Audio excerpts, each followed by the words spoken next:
Welcome to Love Light, the only podcast dedicated to bright, fine art photography. Hosted by Sarah Jane Ethan, Love Light is here to celebrate all things bright, pretty and pastel. At Love Light, white is the new black and beauty is in the detail. This is your place to relax, a place to belong, a place to be inspired and connect with like-minded colleagues who share your passion for light and beauty. So come and introduce yourself in the Love Light Facebook group and subscribe to the Love Light YouTube, podcast and Instagram for your weekly dose of inspiration and connect with bright, fine art photographers from around the world.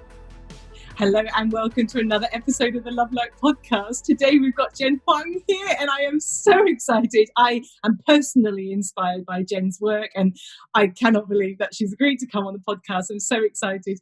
Jen lives in Santa Barbara and she has photographed in 20 countries on 6 different continents. Her past clients have included prominent global leaders, celebrated directors and actors and distinguished executives. She's been named one of the top 25 film photographers in the world and a wedding photographer by Martha Stewart Weddings, which you know is like a big thing. If photographers want to hire you, then you know her work is incredible. Her work has been featured in numerous international publications, including Rangefinder, Elle, Harper's Bazaar, Town and Country Weddings, Brides Magazine, The Knot, Martha Stewart Magazine, The Boston Globe, and New York Magazine. She's a leading choice amongst internationally acclaimed planners and designers. So I cannot believe. I'm so thrilled to have you here, Jen. Thank you so much for joining us. Thank you so much for having me, and thank you so much for the lovely introduction. Oh, you're so welcome. We will have posted some of your work in the group so people will have seen that, and it's absolutely stunning. So I think often we can look at people's work like that and just think, I don't know, almost like we imagine that you just popped out of the can taking like amazing pictures like this. But of course, nobody ever just, appears, magically with a camera and is able to create art like that. So I'd love to hear a bit of your story and your journey of how that has actually developed for you, your photography. Yeah, just like everyone else, I started taking photos that were absolutely horrendous. And if you were to see them today, you would want to burn them. But that's really how I think, you start out really, really, I call it you're like a little kid. There's this journey where you start out as a little kid and then you get to adolescence. And adolescence is where you feel like you're really good, but you're still not. It's so true. And then after that, you realize and you look back on all of your, work through the years. And as an adult, which I hope I've, achieved that part of the journey, but who knows, I might still be an adolescent. And you look back and you see how much you've grown and how horrible things were when they first started. And then you just really start to criticize yourself in a good way, giving yourself the critique that you really need to move on and move forward and create better and better work. That is so good. And actually that's a really interesting point. How do you find that you're able to critique yourself without spiraling into the usual photographer pit of despair? I'm never going to be able to do this like so-and-so, how do you keep that healthy balance where you're giving yourself positive feedback without affecting your confidence or comparing yourself to other people? I think that I do fall in that pit of despair from time to time. And I think that's important to keep the ego in check. I think it's really important that you don't compare yourself with others, though. The number one thing is you're kind of growing with yourself. So you can compare yourself to yourself from before, but don't spend too much time worrying about what other people are doing. And also make sure that you're growing in different ways, not just in terms of your photography, but also as a person, as a parent, just living a really good, wonderful, and how do you say, a life that you're kind of proud of and that makes you happy. And that is one of my pet topics. I love talking about work-life balance. So how have you kind of navigated those challenges? I know that you've got 2 small kids. That's no small challenge when you're running your own business, especially working internationally like you are. So have you got, systems or rules or processes that you do to make sure that you are being your best self in your personal life and for your kids as well as your business? Yeah, I have to say this year has been a little bit different than past years. Yeah. And I will say that balance has shifted to the whole home life more than most. Yes. But I also think the number one reason that I became a photographer at the beginning of my career was that I wanted a life where I could spend it with my children and not have a 9 to 5, or in New York City, it was like a 7 to 8 work-life balance, which was not very balanced at all. No. And so really, being with the kids at home can be so tiring and so awful. And at the same time, it can be so amazing. And you really have to understand that there's going to be the good and bad with everything, and focus on the good, because you can't get those years back. And that's what everyone says. That is and I don't think anyone will regret the pandemic allowing them to be closer to their children. I've heard that from so many people, and actually my neighbour across the road, it was so sweet. She said to me, I've fallen in love with my kids all over again. She said, before life was so busy and I was like, get to bed, get your breakfast, get your shoes on, get out the door. And she said, and now we've got nothing to do. This was in that first period where you just had to be in your house. She's like, we've got nothing to do other than spend time with each other. And I realised they're really good kids. And I was like, it's the loveliest thing.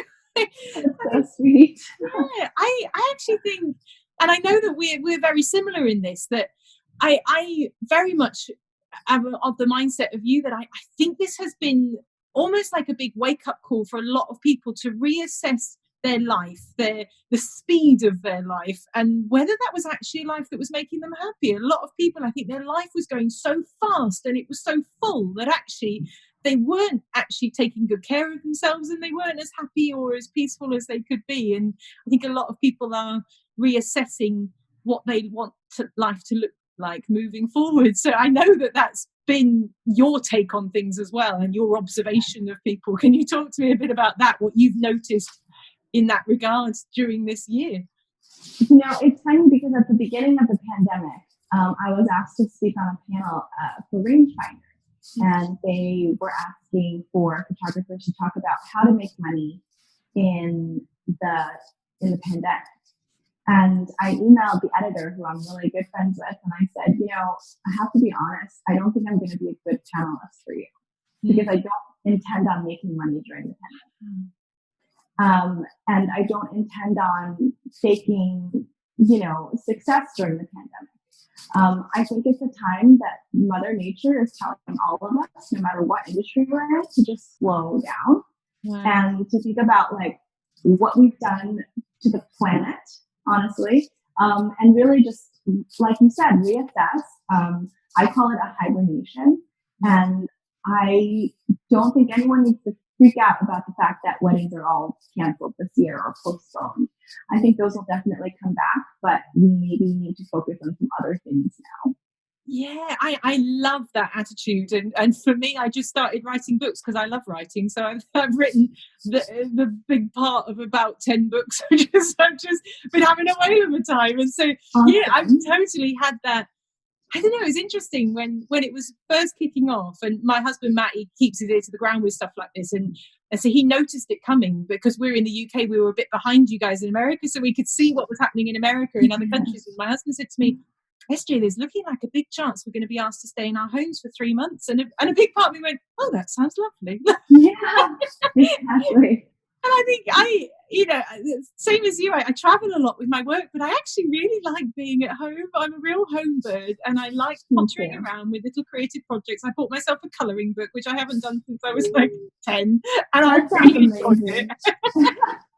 I just like, yeah. Oh, I wish my kids were a little older so I could do the same. Yeah, totally. So I've really enjoyed it. And I think, you raised a really good point, because I think there has been two different types of responses to what's happened this year. Some people have panicked and tried to almost maintain the life that they had before, like try and keep their income up as to what it was. And some people have gone, okay, can we just can we modify the way we're living? So me and my husband, we don't eat out, we haven't eaten out this year. We don't, like, we just haven't spent the things that we would have normally spent, which has meant that we're happy to live on less. And so we've just kind of adapted like that and just made it work. So I like the fact that you said you almost accepted the invitation that Mother Nature was giving, as you say, to just slow down, go into hibernation, as you call it, and just and build other areas of your life.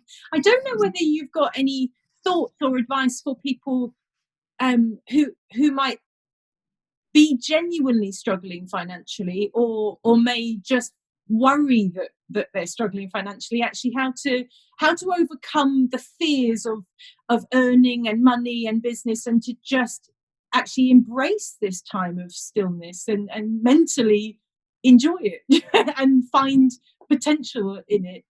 And yeah.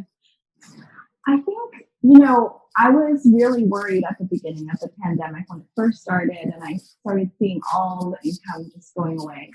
And my mom said to me, she said, you shouldn't worry about where the money is coming from. When you need it, it will appear, and you will find it. You will find what you need. And I don't think that necessarily means wish on a tree and money will come flowing in, because I don't believe in that.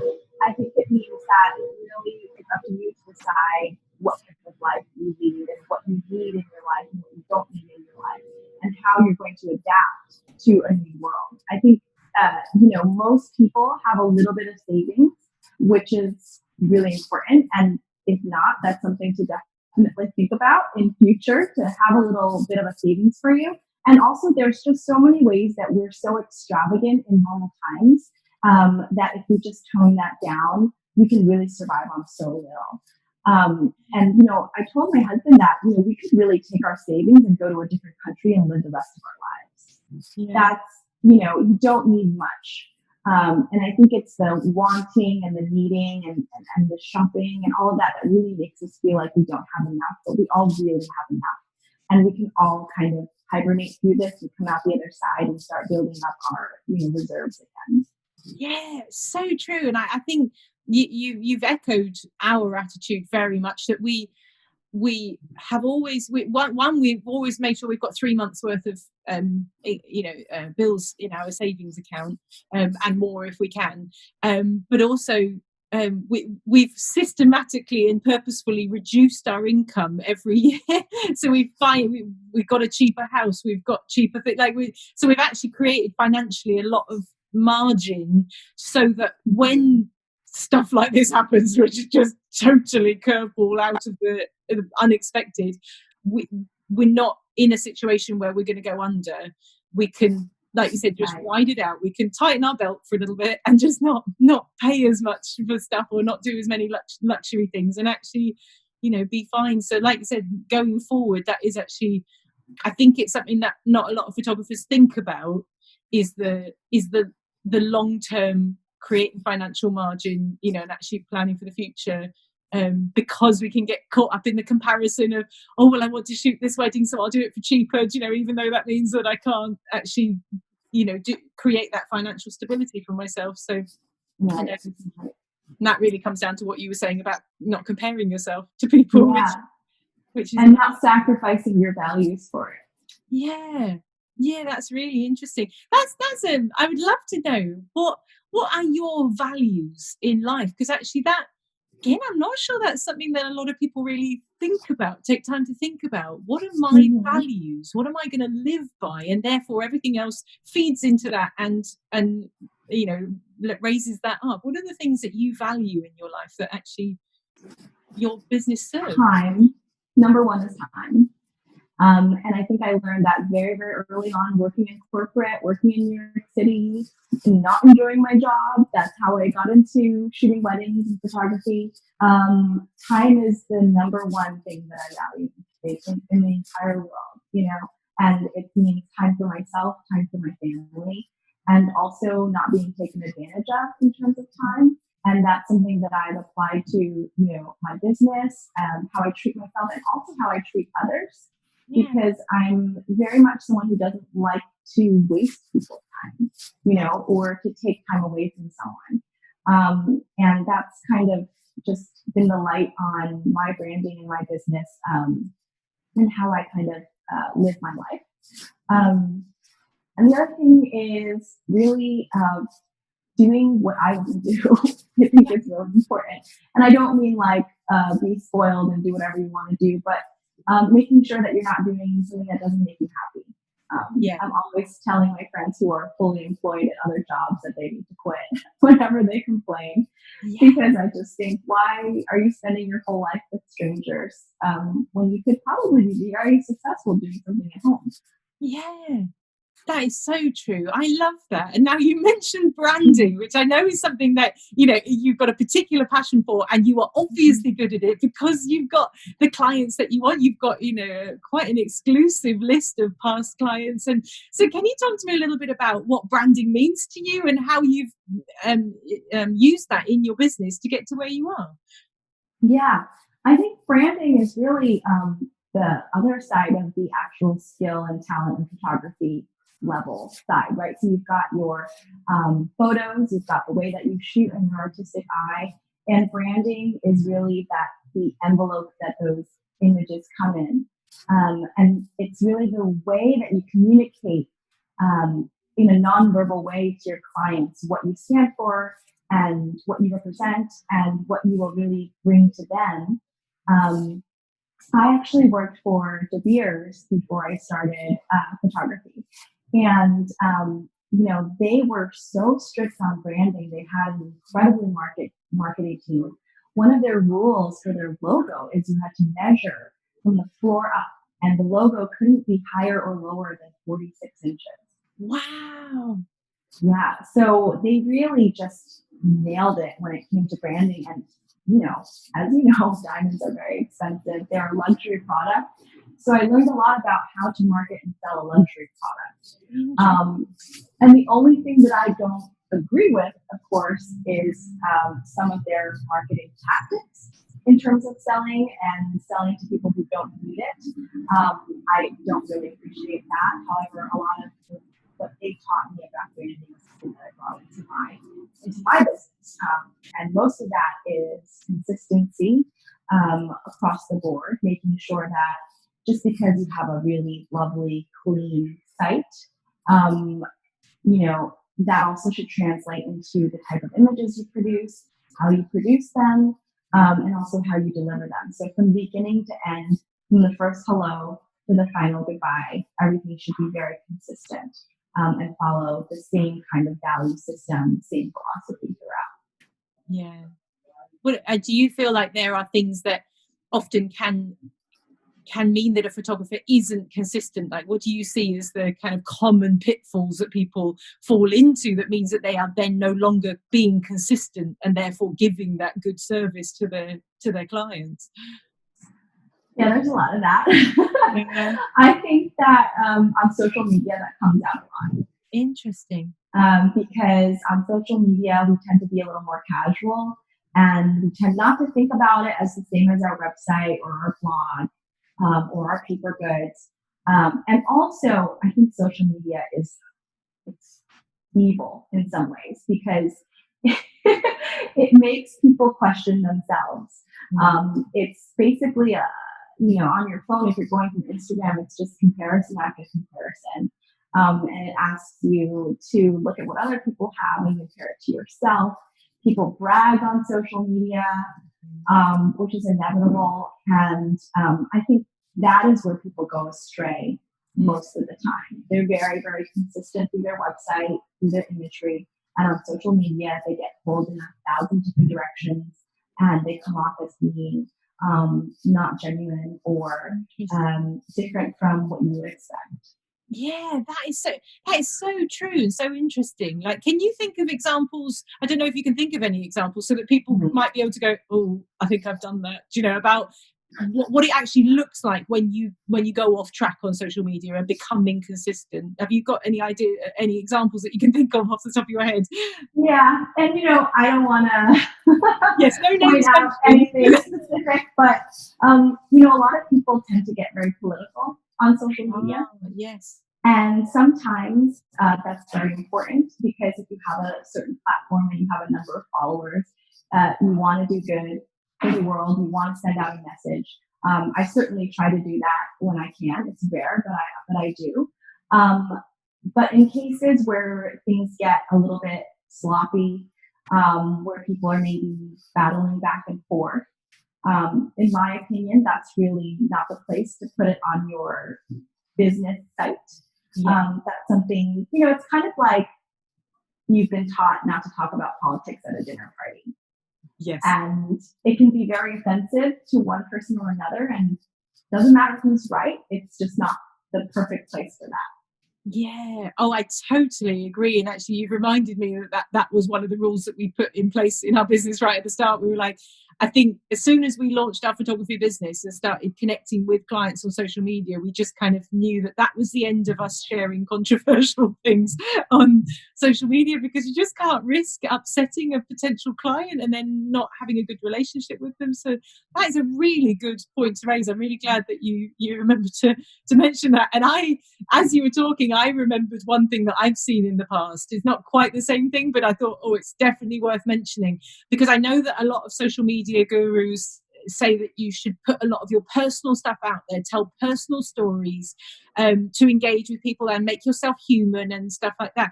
But you have to be aware of the time and the place and the context for that, because I remember seeing a photographer who posted a beautiful picture of their couple with a story about her son having diarrhea.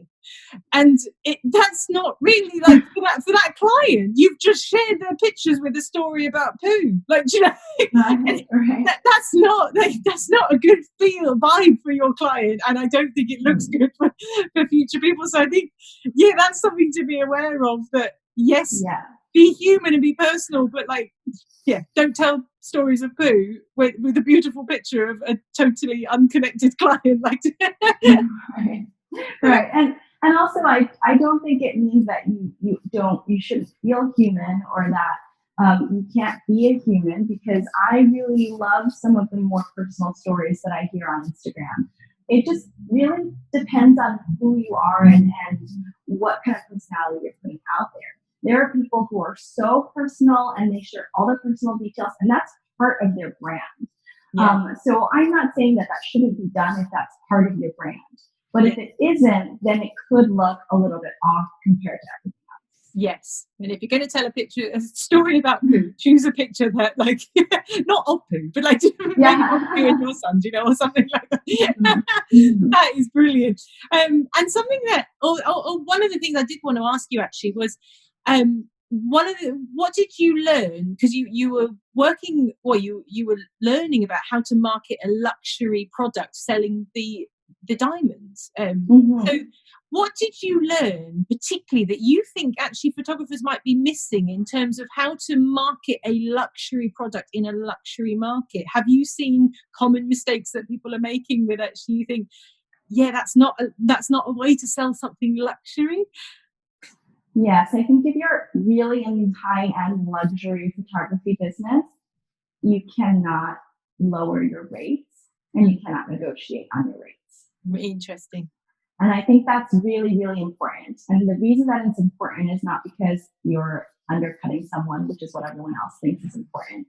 The reason that it's important is because you can't have your clients questioning whether your rates change willy-nilly from client to client. Yeah. And if you're going to discount for one and not another, then it's very unfair. I'm very much about keeping it fair for all of my clients. Yes.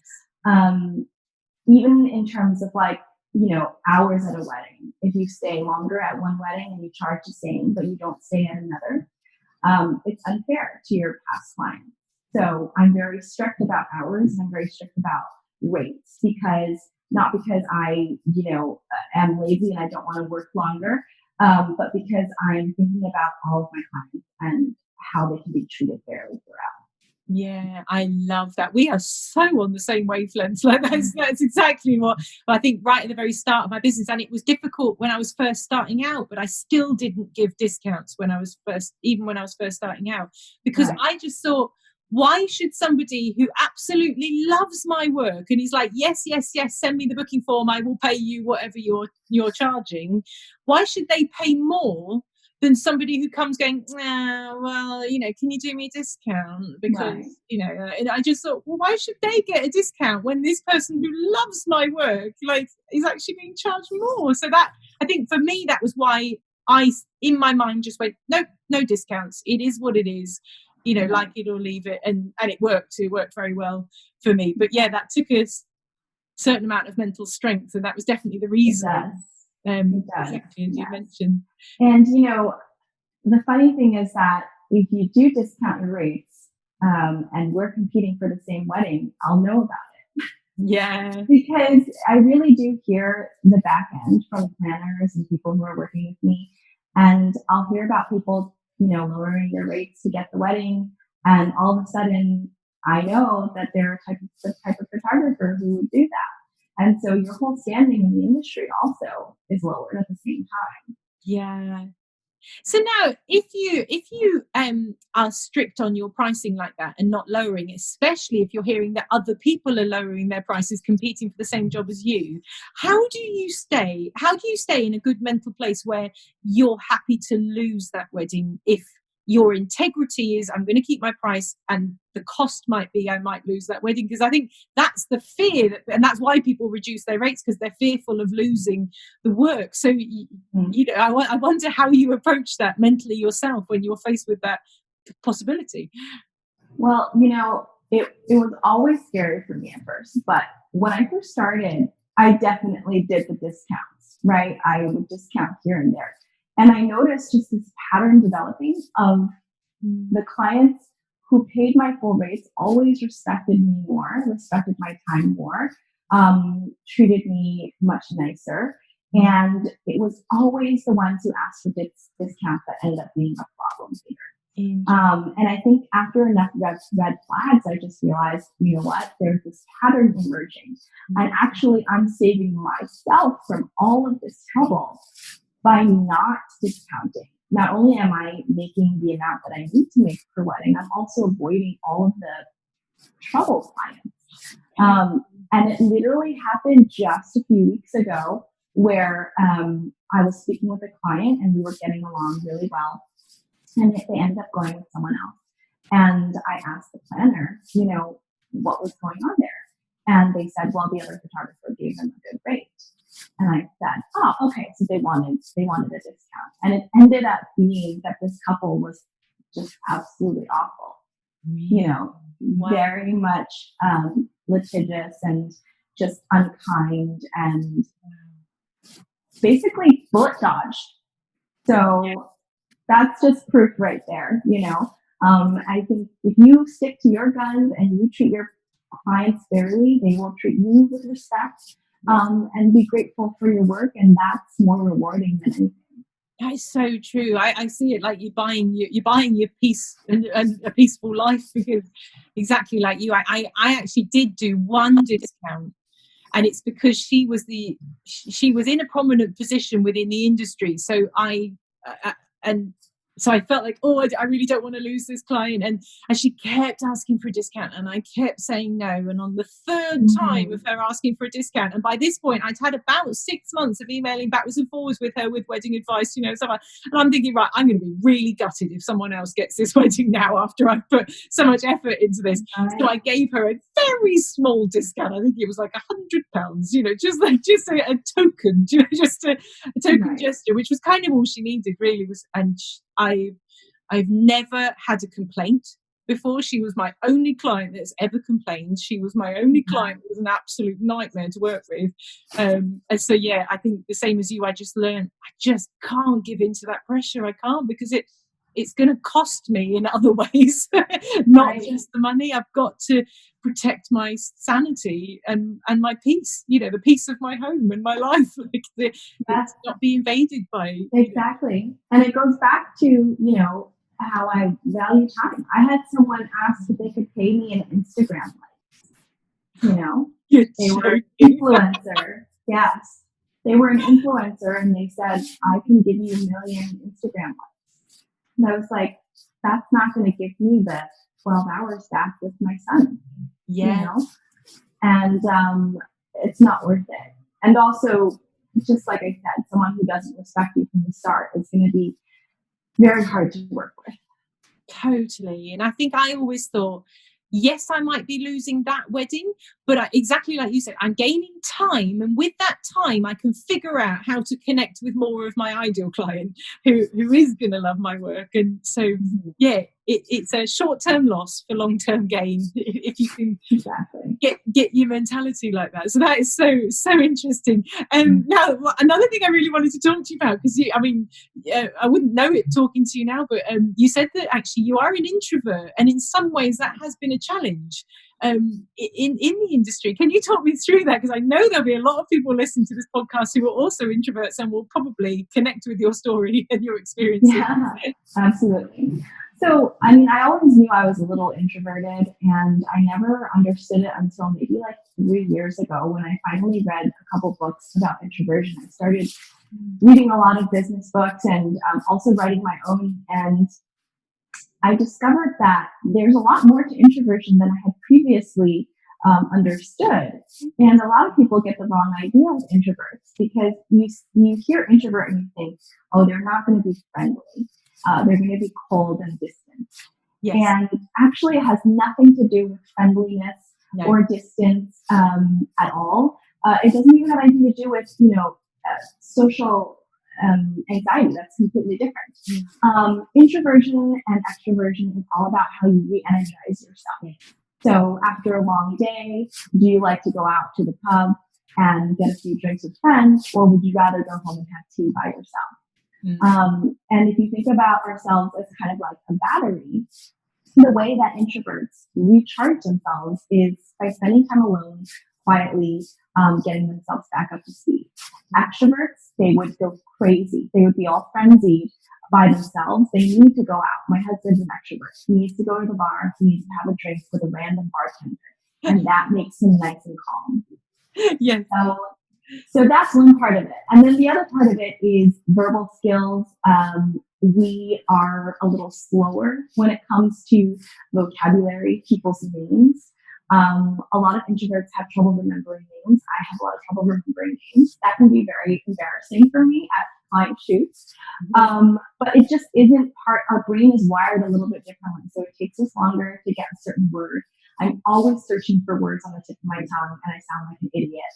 And I know it, but I just can't find it.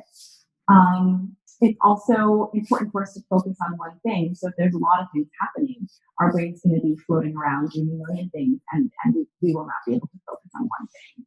Yeah. There's so much more. I could go on and on, but basically... It's such an interesting topic. Yeah, tell us everything you've got to say. We've never discussed this on the podcast before, and I just think there's a big part of the population who are introverted, and some of us don't even realise they are. So 30% of the population are introverts. And there's actually quite a few who are ambiverts, who are just kind of in the middle between extroversion and introversion. And there's skills for extroverts and there's skills for introverts. And because extroverts are all about being in the spotlight, they usually are the ones that we hear from. So if there are speakers, I think, Sarah Jane, you're probably an extrovert. You're like, I want to go to the pub. So extroverts tend to be the people who volunteer for speaking engagements. They're the people who are, like our president, very good at just pulling words out of anywhere and just going on and on about a subject. Whereas an introvert is very, concise, and once they're done with it, they're done with it. So it's interesting to me, and I spoke about this at WPPI because I just thought how awful it is that we're not hearing from 30% of the population, and yet many artists and many photographers who like to hide behind their gear are introverts. And why are we listening to sales and marketing from extroverts when introverts have to have their own way of marketing and sales? Yeah. So a big part of that is being comfortable and accepting that you're an introvert and that you don't need to do the things that you're not comfortable with. So good. So for example, video calls. Yes. Not super comfortable with those. I've gotten a little bit more over time. It takes practice. And also maybe, not feeling like you need to do an in-person meeting, and maybe talking on the phone would be better, or maybe just email. And that's okay, because I think you just need to connect with your client authentically, and whatever is most authentic to you is going to be what they're going to resonate with. So being okay with that and figuring out a way to sell that's your own way of selling and communicating is really important. I love that. That is such good advice, Jen, because I think a lot of, just generally in life, I think a lot of our stress comes from feeling that we have to do things a certain way, or we have to be a certain person. And I think you make a really good point that if you are comfortable in how you're communicating, you'll actually come across better. So it's actually going to be better to have an email which sounds more like you than to have a video call where you're just totally a duck out of water, like a fish out of water. That's the phrase. And you're just not yourself, and therefore they're not getting to see actually your true self. So that is really good balanced advice. Now, how do you find it on a wedding day then? Because especially when you're doing portraits and stuff, people often ask me, what's your technique when it comes to portraits? I'm like, I think I have a technique. I panic and I talk a lot and hope that there's a connection that happens between them and that they get laughing. So, for me, that's such an extrovert thing to say. I know. It's definitely not a technique. It works for me, but I couldn't teach it. But like, I definitely, I know for me, and it's probably because I'm an extrovert, I panic if there's silence, or if I feel like, I think they're uncomfortable, and I feel like I've got to say something because otherwise they're not having a good time, or something like that. And so I don't know whether you have that 10 times worse, or whether you just take it all in your stride and you just don't worry, you're just yourself. So how do you handle portrait sessions with people and giving yourself time to think, creatively about what you're going to do next without feeling the pressure to keep communicating with them? Yeah, absolutely. So I think that everyone kind of panics when there's silence. And I think introverts actually panic even more because we have nothing to say. We're not really into the small talk. At least I'm talking about my introversion. I don't particularly love small talk, and I want to get into the deep things fast, But the thing is, we have so many skills as introverts that extroverts actually lack. You guys are so strong in communicating immediately and connecting immediately with someone, and that constant chatter is actually really great for your clients because they think something is going on and you're keeping them entertained, and so things are going really, really well. With introverts, what I've learned is don't try to force conversation. We're very focused. So a lot of the introverts that I know, and me included, instead of panicking on the day of, we do a lot of homework. So for me, it's a lot of preparing for the shoot before the shoot, figuring out what I want to do in advance, knowing the poses that I want to do in advance, scouting the location in advance, just so that things don't surprise me. I think the element of surprise really gets introverts, a little bit flustered because we're the whole freeze and don't move type whenever there's, like a tiger or something. Yeah. So that's really important. The other thing is that introverts are very good at understanding relationships between people, just from the start. So we can see what it's like between a couple, for example. I can kind of feel out a relationship the minute I see a couple. Are they fun? Are they flirty? Are they serious? Are they nervous? Are they shy? All of that is very, very nonverbal, and we're really good at picking up those nonverbal cues. The other thing is, I used to be so anxious whenever I had to load film because I thought, here I am loading film, and they're not doing anything, and I'm not doing anything, and it seems like nothing is happening. And I was worried that they would think why is it taking so long to load film? And now actually I use that as time for me to just do my thing, think about what I want to do next, and prepare for the next pose. So I do all my film loading. I do not have an assistant load film for me. And I take the time when I'm loading film to think about what I'm going to do next, to think about what's going to work for the couple as the next pose. So that took some time to get comfortable with, but I'll tell you right now, the couples and your clients they're not thinking about you loading film at all. Yeah. They're not worried that nothing is being photographed or that nothing is going on. They're just waiting until you're ready, and then they're ready to go. That is that's really good advice, and I think that's maybe tips that even extroverts can learn how to embrace the strengths of an introvert and not feel that pressure. Just take your time. So, is there anything that you say to a client before you start loading the new film to let them know, I'm just going to be quiet for a bit, I'm just loading film, or do you literally just do it and just let them naturally do whatever they would do? Yep. Yeah. I just do it. I don't explain myself at all. Yeah. And you find people just adapt. They just go, all right, she's doing something with the camera. We'll just I chat. think, number one, they're so interested in seeing film being loaded that they're usually just watching and they're fascinated. Yeah. And the second thing is, I think we're all super aware of ourselves and how people are seeing us. And we don't realize that everyone is worried about the same thing. And no one is judging each other. We're just all judging ourselves very harshly all the time. Yeah, so true. So true. Oh, Jen, this has just been the most fascinating conversation. And we've talked about so many things, like so many new things. You're an absolute delight. I'm so glad that you've come on the show here. And I know that there are things that people can get now to continue learning from you. You've got your repertoire workshop, which is coming up soon. Can you give us some details about that? Yeah, that's actually, kind of the companion workshop to my books. I have books about posing and composition for couples and boudoir and family.